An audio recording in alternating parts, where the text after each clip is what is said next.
When I was a kid, I spent a lot of time chasing grades.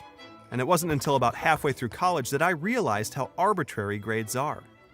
I mean, they didn't just fall out of the sky like the laws of physics. Somebody made them up, and they were part of a system intended to make me behave in a certain way. And that led me to take a closer look at college and the endless pursuit of credits. And I noticed how the credit system led me to think things. Like, hey, if I just take that rhythmic clapping elective, I'll have enough credits to fulfill my humanities requirement without doing any linguistics. Not exactly the smartest decision, but I was considering it. Well, it turns out the credit system, as we know it today, was launched about 100 years ago when Andrew Carnegie, who was apparently in charge of everything back then, was introducing the first pensions for educators. This required institutions of higher learning to track not student hours, but teacher hours.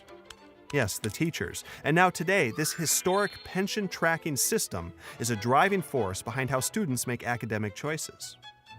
That's why several think tanks are pushing for a proficiency-based system. A system that's more focused on skill sets, what students are actually able to do, and then aligning those skill sets with what employers say they need.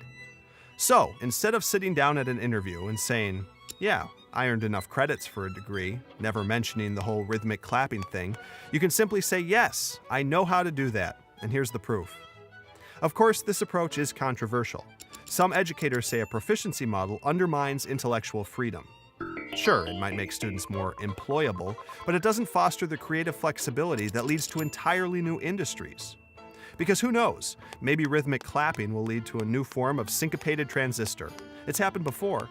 And that's where redesign comes in. It's an opportunity to have an honest discussion about the options, even when it potentially means turning the system inside out. It's almost like chasing grades, except this time, we get to decide what we're after. Enjoy.